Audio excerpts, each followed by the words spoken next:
a lot of people in life are feeling alone, and loneliness seems to be a problem we have these days, especially because of our technology. We're feeling disconnected from each other because our technology, although it seems like it connects us, actually in some way separates us. We're feeling disconnected, we're feeling lonely, and there's a lot of reports of young people and old people feeling lonely because we don't have the communities we had in the past. We don't have those places where people can connect. But what I want to explore today is the flip side of that, because Carl Jung actually outlines this psychological process, and he calls it individuation. But there is this element to being alone. Being alone is actually an important part of personal development. It's an important part of developing your personality. So although I'm not advocating for isolating yourself, I think we have to address that problem of not having connections in communities and feeling disconnected from each other. We have to address that problem. But at the same time, I wanted to introduce this idea that solitude is a healing mechanism. It's a healing part of the process of individuation. And this is a psychological process that we go through, which I will step out why it's important and how to enter into it. And what Carl Jung is really getting at is how to work with the unconscious to continue your inner development as a personality, as a person, as an inner self. So this level of personal development is at that level, is deep in the psychology of yourself. We can call that inner work. So this type of development is where we get to transformative processes of the psyche. It's akin to having a religious experience. It's changing oneself at the most fundamental level of who you are. And so we often don't think of this as important because we don't know it actually exists. And Jung talks about this stuff. He talks about how we devalue this side of our life. And so we're always looking outside of ourselves for validation, outside of ourselves for stimulation. And so if you're lonely, if you're feeling lonely, I acknowledge we don't want to be isolated across time, and there are problems in our communities. But you have to always examine yourself and self-reflect. Are you only feeling lonely because you're actually not doing the proper inner work and you're looking to distract yourself on the outside by, flurries of activity, by connecting superficially with all these different people on the outside? So I want to talk about this process of solitude and how it actually is a step along the process of individuation to develop your inner aspects of your personality and your life. This actually helps you to become more of who you are. So being alone is an important step along that process where the unconscious is activated. And so we're going to talk about that, and we're going to find the inner gold, the inner value deep within you. And it comes out as being highly practical to your life. Once you go through this inner work, you'll know what you value. You'll know, deeply who you are, and you'll see the significance of the life that you are living. You'll see the inner law and principle that your life is living out. And that will help you to have courage, hope, and strength.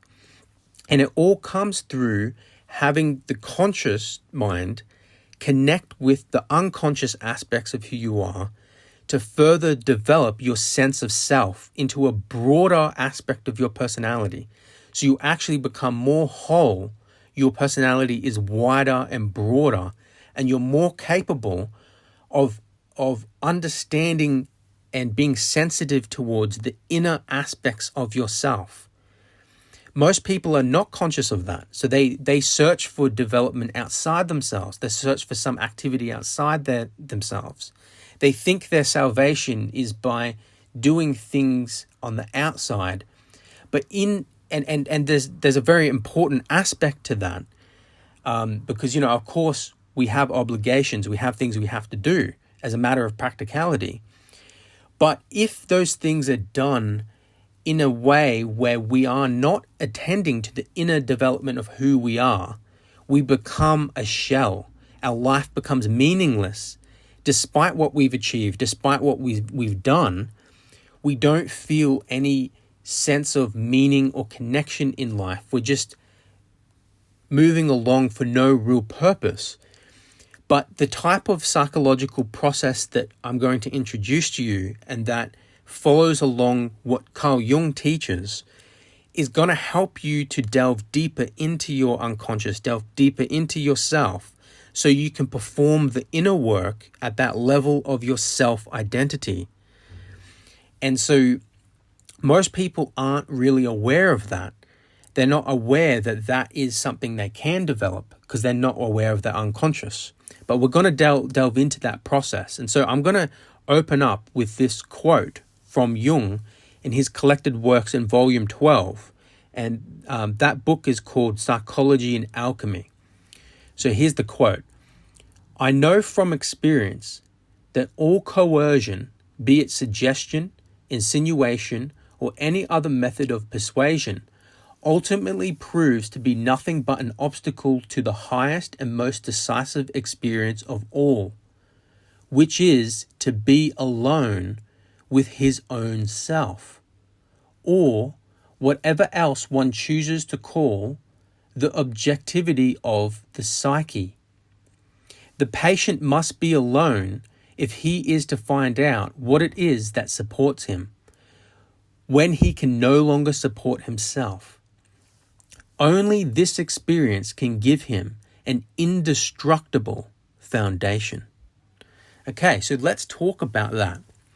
So what Jung is saying here, first of all, he talks about, I know from experience that all coercion, right? He talks about coercion proves to be nothing but an obstacle. So there's two things that I want to talk about here with coercion. One is that there is an aspect of society that when you're engaged in society, you are being coerced to being molded and shaped into the image of what society wants you to be like. Society just wants copies of itself. And so that's one element of this. But another element is key relationships you have. The dynamic between you and that other person can form a kind of coercion or a kind of disturbance on you that becomes an obstacle to being yourself. And so I really want to hone in on that particular aspect, those mechanics, the dynamics between you and other people. And I want you to reflect on those dynamics. And I'm going to give you a scaffolding so you can understand it and you can reflect on it. And then you can make decisions in your own life of what you feel is right for you. Because ultimately, no one can tell you what to do. This whole process of inner development is about coming towards the significance and an understanding of the sense of self, of who you really are deep down, right? Not just in the egoic sense, but in the sense where you're connected to the divine. And that's why Jung says there, what is the highest experience of all, that Jung's talking about? The highest, the most decisive experience of all, the highest and most decisive experience of all is to be alone with his own self, right? So, and then it says, or whatever one chooses to call the objectivity of the psyche. So there is a link between being alone and connecting to the collective unconscious. That's what Jung is talking about. So when you're alone, you're able to enter a process of introversion so you can connect to the unconscious, and the unconscious begins to activate. When you are stimulated on the outside and you're being more extroverted and connecting with people and running around here and there, you're not paying attention to the inner world. You're not paying attention to the inner aspects of development, and the unconscious is not activated in that way. So when you cut off from people, the unconscious is activated and you begin to undergo this process of individuation, this process of development in your personality.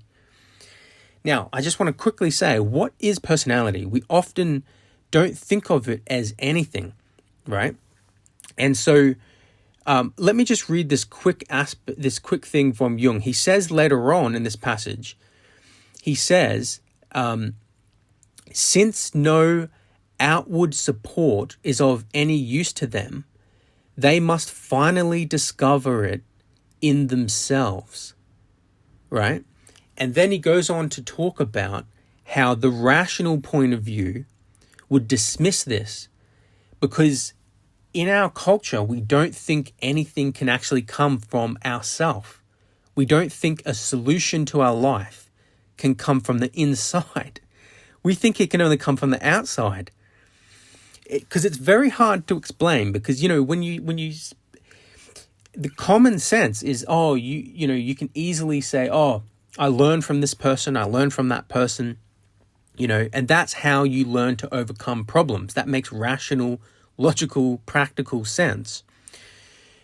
But the inner development of one's life is also practical, and it has a logic of its own, but it doesn't correspond to the same understanding of, say, practically learning from others. And it's because it's getting at a more fundamental aspect of life. And it is this. Okay, you can learn from others what they did in their life from the specifics of what they've done. But you are a very specific person. The specific aspects of your life and the situation you're in, no one else has encountered, because no one else is you. You are an actual true individual. You are not everyone else. Yes, you share commonality with everyone else in certain ways at different levels of analysis.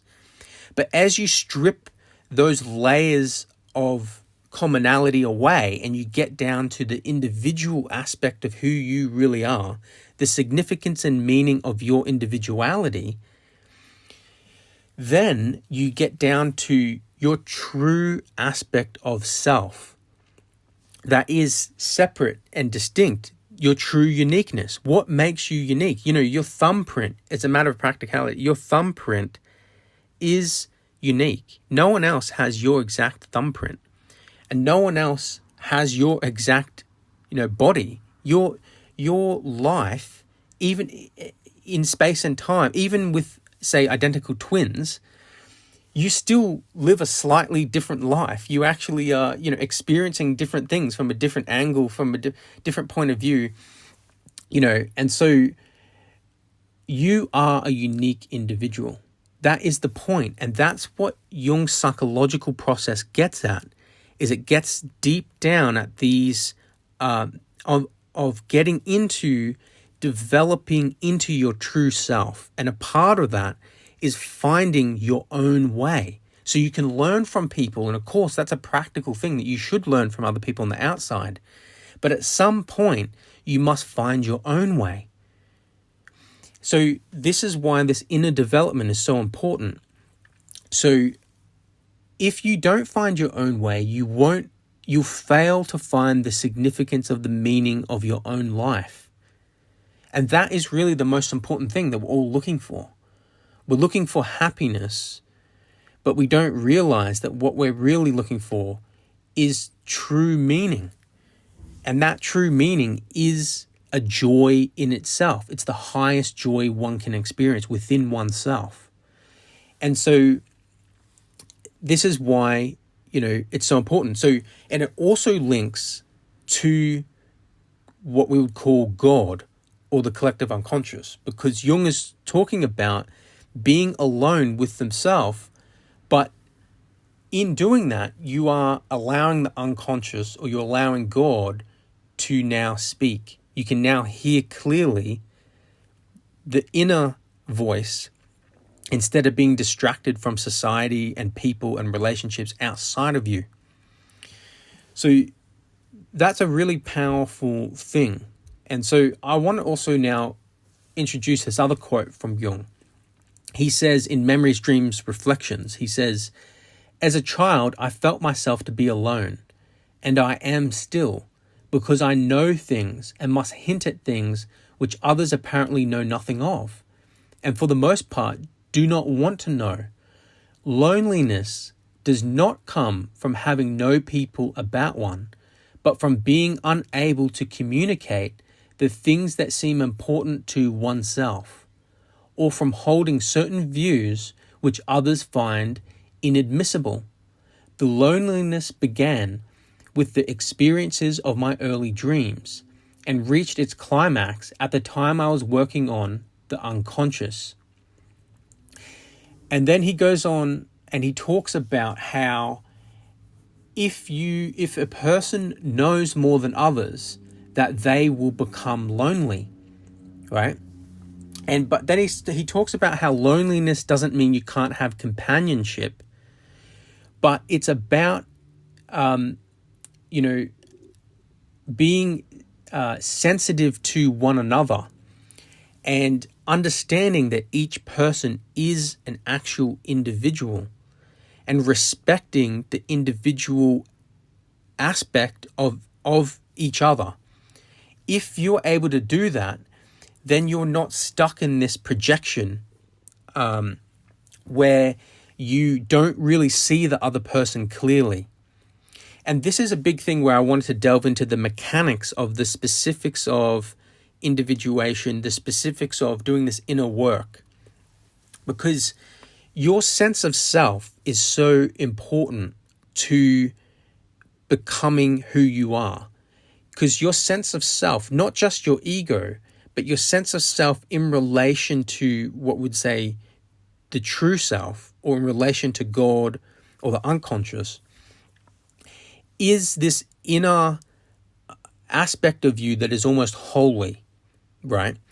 Your inner sense of identity deep down is like is like gold that you have to protect, and that you have to kind of refine and get rid of all the impurities.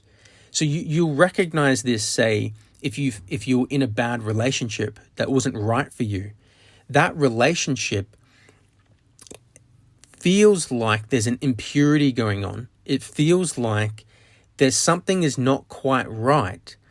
And if you delve and zoom in on that interaction, you zoom in on the dynamic between your personality and the other person's personality, the actual dynamic itself will have a particular formation. It will have a particular way. There'll be a particular way that you relate to this other person. And you can understand that because if you have different relationships with different people, you can observe, oh, I seem to relate to this person in this way, and there's a particular interaction that takes place through the dynamic of both of our personalities. And if I interact with this other person over here, that dynamic is different. So each person you interact with has a different dynamic. And you can think of that dynamic as a particular formation of mind or a particular psychodynamic, how your mind and their mind interact. And, obviously there's expressions of mind. There's your behaviors, your thoughts, your feelings. They're the expressions of yourself. But not one thought is yourself. Not one feeling is yourself. But the pattern over time of your behaviors, thoughts, and feelings exhibits and is an expression of your personality, which ultimately comes from yourself, who you are. You are a pattern of mind. That's what you are. You're a particular pattern of mind, and we see it on the outside as your thoughts, your feelings, your actions. And then your pattern of mind interacts with another personality and their pattern of mind. And it's very important to pay attention to that dynamic because, it goes back to what Jung was talking about in that first quote about coercion, right? Coercion can be an obstacle to self-development, to the development of your inner sense of self.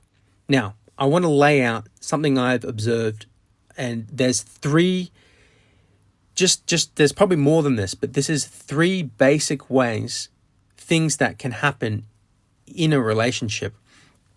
So one is, if you're in a particular relationship, and this doesn't have to be, like a partner. This can also just be a friend. This can be family, friends, any type of relationship you have. If you're in a relationship and the other person does not, pay attention or listen to you or even inquire about you, if it's very one-sided and it's about themselves, you are basically, your sense of self in the relationship is being neglected. So what that does is it means you are being suppressed in the dynamic, because the other person, when you relate to this person and connect with this person, the dynamic is they only are about themselves. They emphasize and overvalue their perspective, and they don't even consider your perspective in that dynamic. So it's not necessarily something they've done on the outside, but just the dynamic actually makes it so you can't express yourself in the way that you would like to. And that makes you feel lonely, because what Jung said is loneliness doesn't necessarily come from having no people outside of you, but it comes from being able to be unable to communicate the things that are important to yourself, right? Because the things that are important to yourself are a deep aspect of yourself. So the things you value are actually an aspect of yourself, and your perspective on the world, the way you see the world, is an aspect of yourself. So if someone else is basically neglecting you, the dynamic you have with them is one of neglect. They're neglecting to attend to these inner aspects of yourself. And as you continue to have to attend to the other person, you are hollowing out yourself, because you're being almost coerced in the dynamic by not being able to develop and have yourself expressed. Now, that's a pretty extreme case where someone is kind of completely neglecting you. That probably other person has narcissistic traits where everything is about them. Now, there'll be other relationships where the person does, they might ask you questions, or they might listen to you, and you might talk and have even deep discussions. But at some level, they are still rejecting you because of the way they see the world and how you see the world doesn't quite mesh. And this mostly comes when the other person is rejecting values that you have, or rejecting the way you see something or beliefs that you have.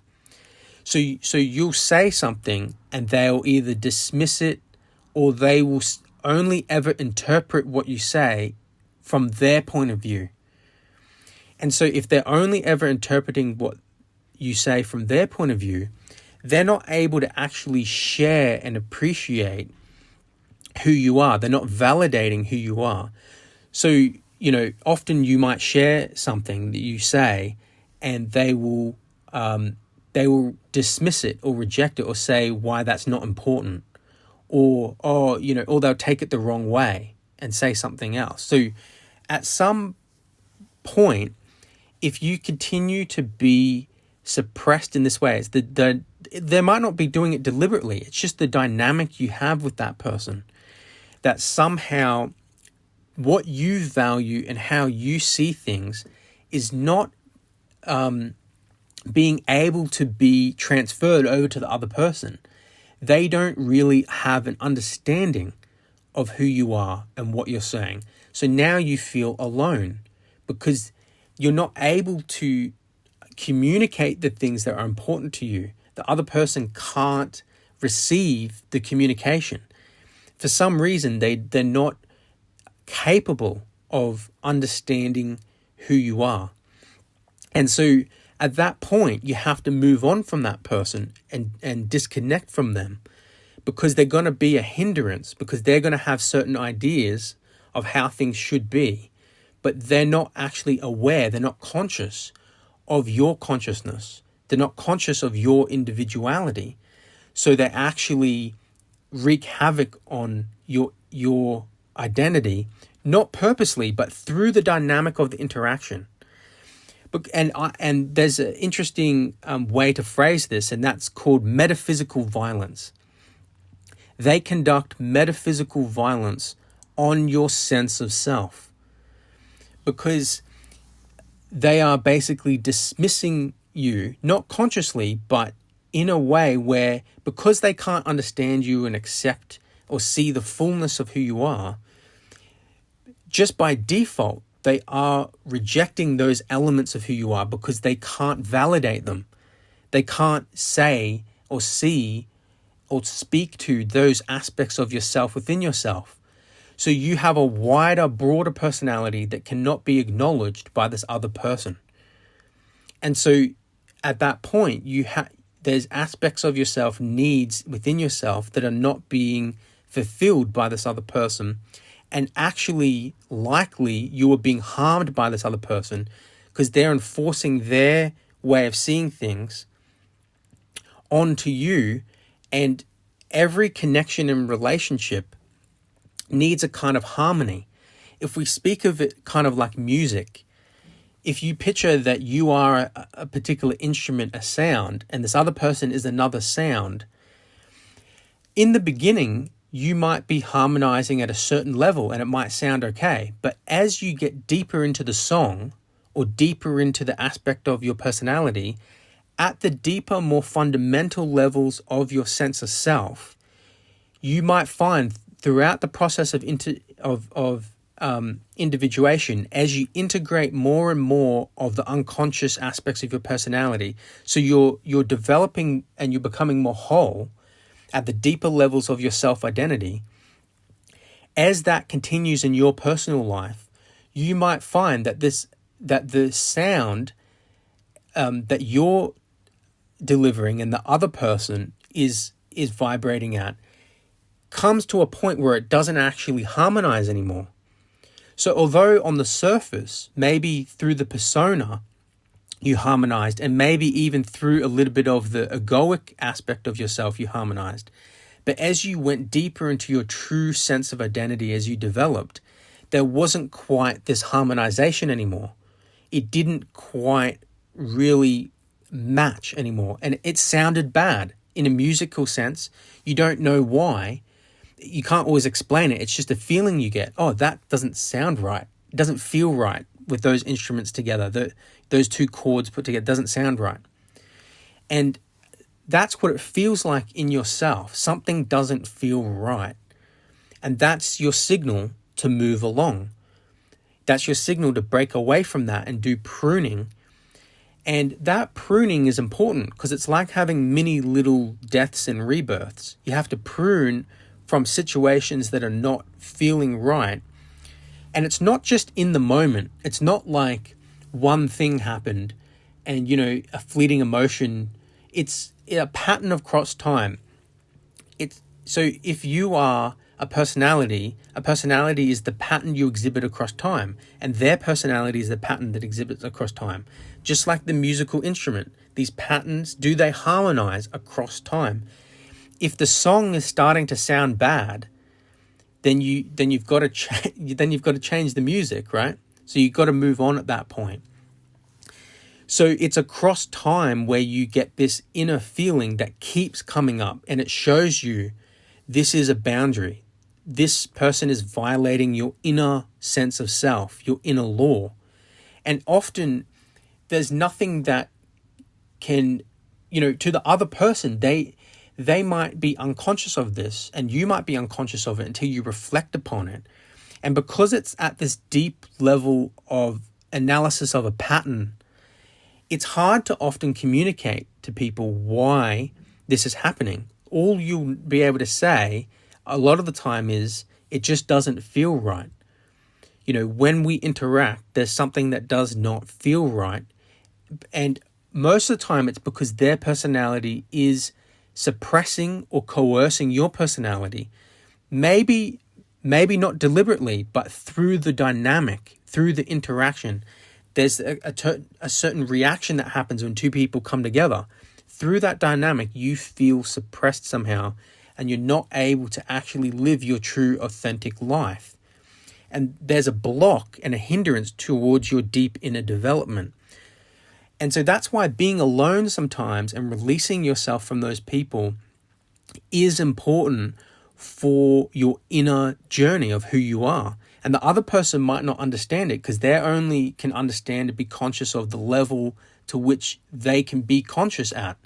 But you might be conscious of more things that you're aware of, and that you feel you're being harmed. That's why I call it metaphysical violence to your sense of self. Now, this can also happen if you find someone else is always putting you down or attacking your beliefs or what you believe. That's why Jung says here, being lonely is also from holding certain views which others find inadmissible. So if someone attacks your values, your beliefs, your experiences, or they belittle you or they put you down, and fundamentally you're clashing at this fundamental level across time, you're not going to feel good, because your way of seeing the world, your perception, how you see the world, is intimately linked to who you are, your sense of self. Because if your sense of self changes, you actually see the world differently, and so there's an intimate link between your beliefs, your values, your perceptions of the world, and how you see things, and your actual identity and your sense of self. And so if people are attacking those aspects of your life, they will be committing metaphysical violence to your sense of self. Now, it doesn't mean you can't, have debate, challenge beliefs on the surface, but this is in the context of an ongoing, intimate relationship where you're, where deeper aspects of yourself are being attacked, because of the dynamic of the patterns of each personality. And so I think that it's important to recognize how people's patterns of their personality interacts with yours, and how it can impress upon you and have undue influence over your life. So if you can become conscious of that, you can unwind those patterns. Either you can have a conversation and talk about it and change that. But more fundamentally, what normally happens is that at a deeper level, there's just some incompatibility, and you can't move forward without you remaining hurt, you remaining suppressed, or aspects of yourself unable to continue to develop because you live under this dynamic that is suppressing an aspect of yourself.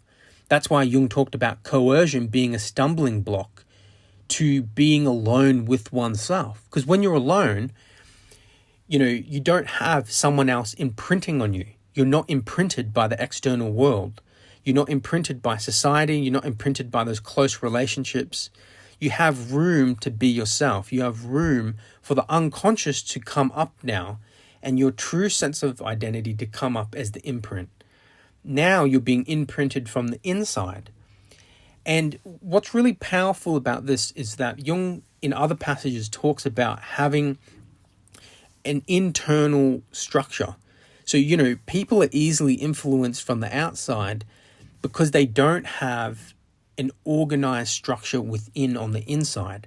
But over time, as you go through the process of individuation, you actually begin and you are drawing more aspects from the unconscious into your consciousness, and you're integrating that into your personality. You're actually transforming your personality.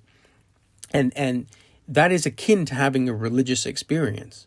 That is doing the inner work at the deepest level of your sense of self and identity. And because, people can change a little bit on the outside, but it's kind of like, if you think just biologically, you have a particular pattern of personality. You have particular genes that you have. You're not going to be something that is not already inborn in you, so there is a particular structure you have.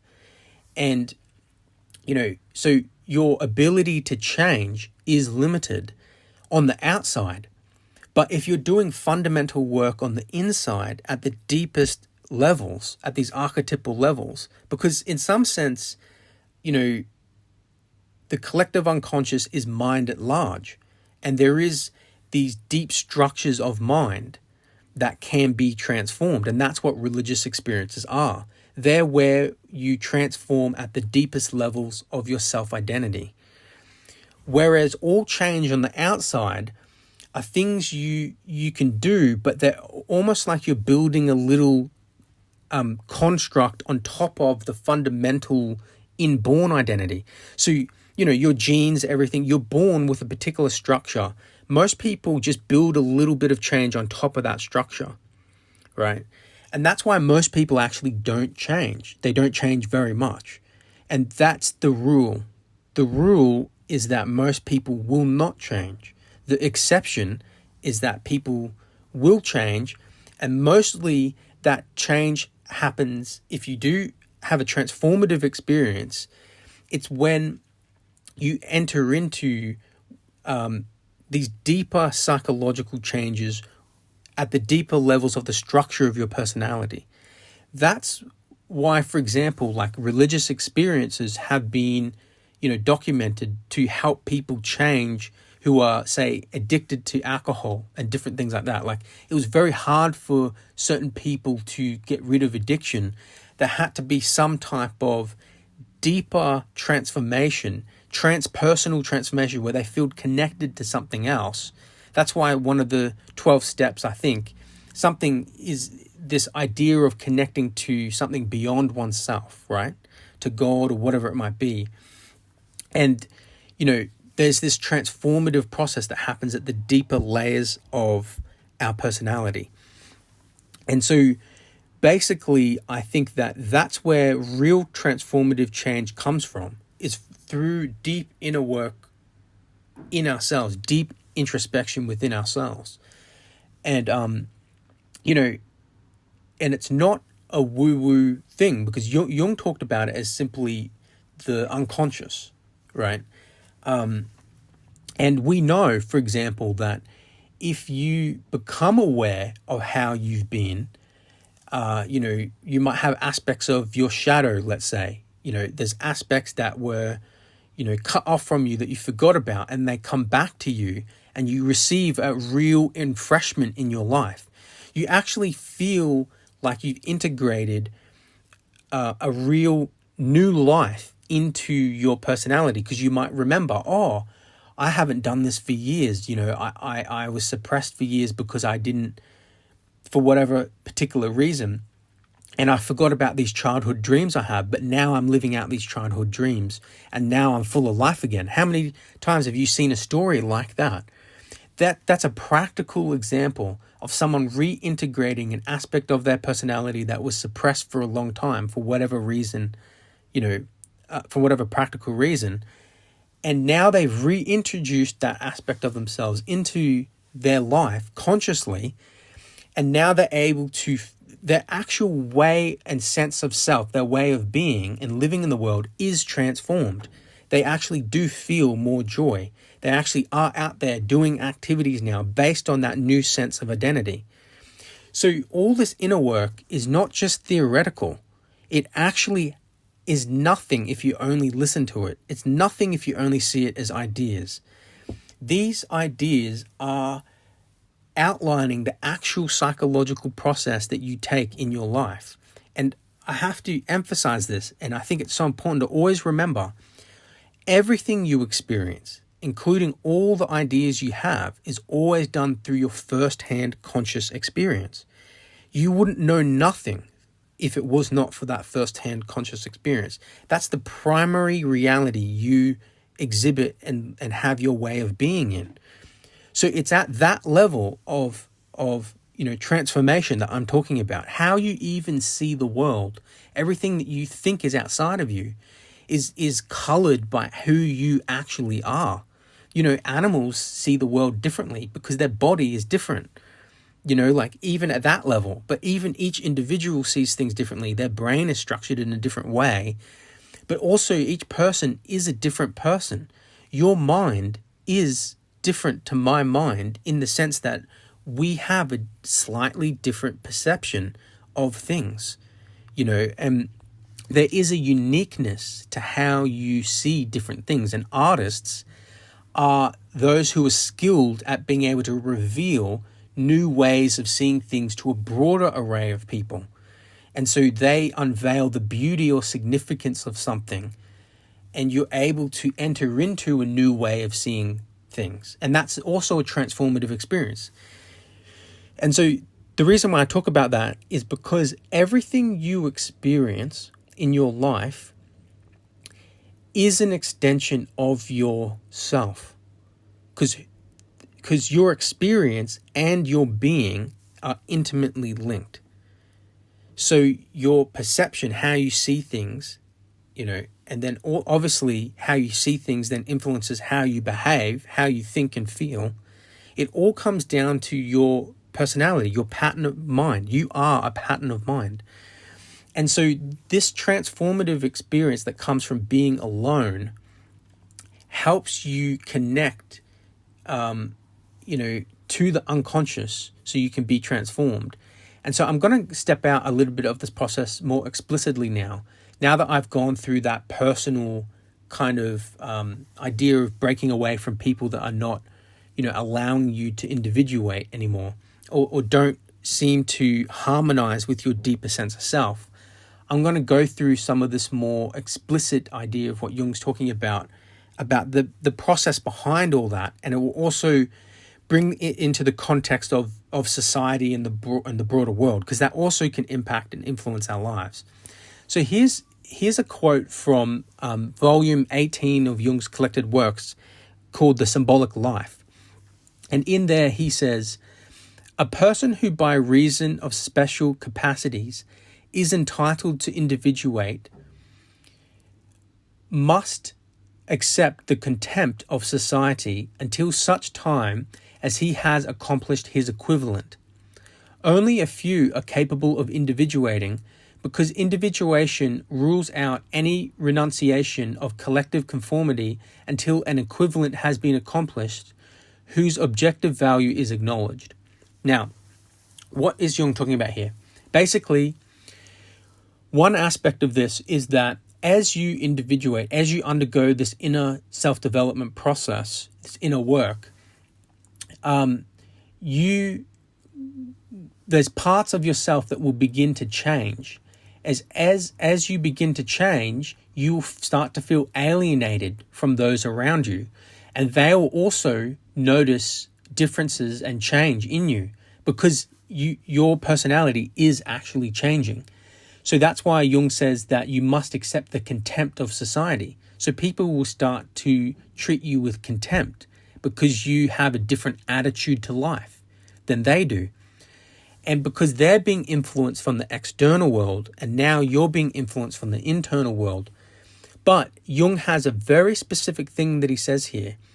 And he says, only a few are capable of individuating because individuation rules out any renunciation of collective conformity until an equivalent has been accomplished. So in other words, you're in the world, but you're not of the world, and you're in the world, and it's not time for you to leave the world yet, but you need to wait until it's the right time to leave the world, and you can only do that when you've accomplished some type of equivalent work that allows you to shift from being in the world to not being in the world anymore. And we can go deep into that, but I don't want to get lost into it.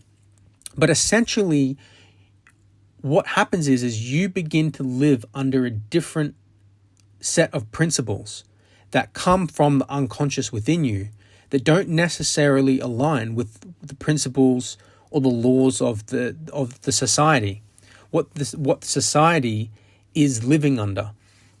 And so you live under different psychological laws or principles. And, it's often referred in different ways to one's inner law or one's, commitment to their vocation or their purpose or their destiny. And so in doing that, there's an inner psychological value that is birthed within you, and you have to live that out and follow that. But it's a delicate process of being aware of the demands of society and of authenticity on the inner aspect of yourself. And so, in other words, don't be flippant of just, rushing off into the wilderness because you might not be ready psychologically, because this process of delving into more authenticity, more alignment with the truth of who you are, of the inner law of who you are, that takes time, and that takes many, many years. So you don't have to just jump out of the fire to hide away from everything. But at some point, it says there, not everyone actually can individuate. So for only some people can make this leap where they eventually are able to leave behind, what the world values completely. And then they can, basically live in the joy of owning themselves, in the joy of really being a true individual, because they've done the inner work and they've compensated, and that opens up some type of way for them to practically live separate to, and having a reliance on the world and on others. And so, but it takes time, and not everyone is able to achieve that. Sometimes they can't achieve it just out of a practical thing. Sometimes out of necessity, people have to remain in the world for survival and so forth. So this is probably given to only a privileged few who are both capable of doing it psychologically, but also have the right circumstance that enables them to be free from undue pressure from society. So it actually is something that, not everyone can really enter into. So Jung is warning there of not just renunciating, society completely. At the beginning stages of this process, you have to actually accept the contempt of society for quite a while, because they're going to notice changes and differences in who you are as a person, because you follow a different law. You have a different attitude towards life. You will perceive, see things differently, think, feel, act differently. Even though you're still fulfilling your obligations to the world, you've become a broader personality, and the world isn't really like that. The world mostly is full of people who shrink themselves down into a narrow shape of what the world wants them to be. Their personality, their sense of self has been handed over to the imprint of the world and what the world wants them to be. They've been influenced from the outside more than they've been influenced from the inside. And so being alone at points along this journey enables you to come into contact with yourself, enables you to have relief from the imprint from the outside, so you can find your fullness of shape again. And then, that will help you to put up with the contempt, help you put up with having to go back out there again until you've reached the point where you can separate. So moving on, there's also this other part of the passage where this delves into more of this process. So it says here, hence, the persona must be extinguished, or in other words, restored to the unconscious. From this arises individuality as one pole that polarizes the unconscious, which in turn produces the counterpole, the God concept. Okay, so what happens is the persona is what you use to interact with society. But at some point, when you become alone, when it's time to pull away, you actually distinguish the persona. So the collective energy, the persona is a collective formation because it's that aspect of personality that helps mediate at the collective level of society. But what happens to happen is when you pull back from society, that persona actually extinguishes. The energy from that formation of personality within the persona mask, let's say, draws back down from the persona into the collective unconscious, because you've withdrawn from society, so you no longer need that persona there at the collective level to help you interact as a function of society. Then what happens is that pulls back into the collective unconscious, and through doing that, the psychodynamic that Jung talks about is, he says that then a polarity happens in the unconscious. Right? So what happens is then you become more of an individual as yourself. You recognize yourself more as an individual because that collective persona aspect of yourself has been dropped. But then there's a polarity where a counterpole to your individuality appears in this dynamic of the unconscious, which Jung refers to as the God concept. So now, this is a certain psychodynamic state within the unconscious. You're now more conscious of your individuality, but then there's a conscious aspect of God at the other end of your individuality, which represents basically the collective of everyone in the unconscious. And so now Jung goes on, and I'm going to read this other aspect of it, is he says, the individual must now consolidate himself by cutting himself off from God and becoming wholly himself. Thereby, and at the same time, he also separates himself from society. Outwardly, he plunges into solitude, but inwardly into hell, distance from God. In consequence, he loads himself with guilt in order to expiate this guilt. He gives his good to the soul, and the soul brings it before God, the polarized unconscious, and God returns a gift, productive reaction of the unconscious, which the soul offers to man and which man gives to mankind. So that takes a little bit to break down, but basically what's happening is there's two things. One, there's the separation from society. That seems quite understandable. We can wrap our heads around that.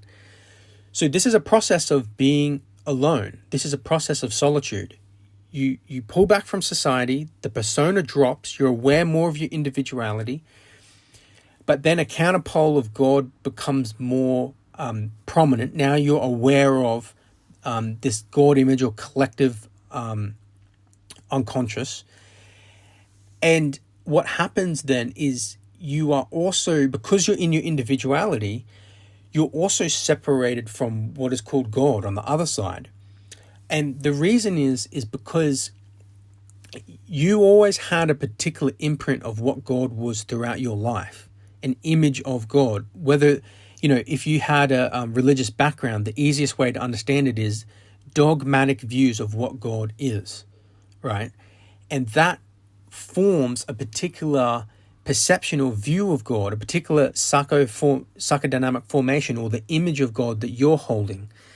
But what happens is that you in this process, you're cut off from that, and you're cut off from that so that you're cut off from the tradition's view of God. Now you are cut off from society, you're cut off from your old way of viewing God, and you are now have the chance to reestablish a relationship with God, with the collective unconscious, and you're creating a new way, your own personal individuated way of connecting to the divine, of connecting to the collective. So in other words, at the point at which you're completely cut off from everything, from God, from society, you are at that point a whole individual. And then you reconnect back as an individual, and you have your unique connection to the divine, your specific way, your real way of living. And that real way of living becomes your new personality, and so I think there's something about that is really interesting. So you cut off from the collective image of God and you move into what you truly value and the real true significance and meaning of your life, right? Because it's not connected to anything outside yourself. It's becoming one's true self, right? And that's about taking responsibility for your own soul, your own values, and your own relationship to meaning, and so that's what it's really about. It's not about abandoning your spirituality or anything like that, but it's about developing one's own personal relationship with the divine. And so that relationship can no longer be mediated by society or by old ways of seeing God. It has to be a new personal kind of inner reformation that takes place. So your personality at the deepest levels are being restructured. And that's actually what causes the transformation to happen. And so turning inward, being alone, and being in solitude helps you to discover the numinous. It helps you to discover the deepest aspect of your identity, who you really are. And then, you're able to individuate. You're able to become and live out the principle and meaning and significance of your life. And your life becomes a kind of symbol. Because as you live like that, you are living under this kind of, archetypal energy around you, because you are living out that you have a deep connection to that numinous power now. You've established the unique connection between your individuality and the collective, and that empowers you to live out your life under your own law, and that has an impact and influence on the collective.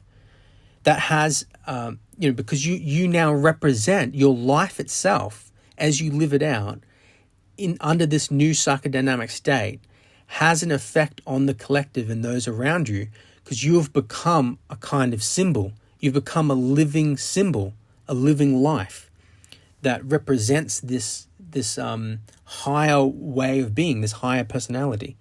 And now your patterns and way of being are different and ultimately transformed. And you have really undergone that process of the renewing of your mind. You're a new person. So yeah, I hope you've enjoyed this. We might be able to do a part 2 on this and explore it a little bit more. But if you've enjoyed it, let me know, and I'll see you in the next one.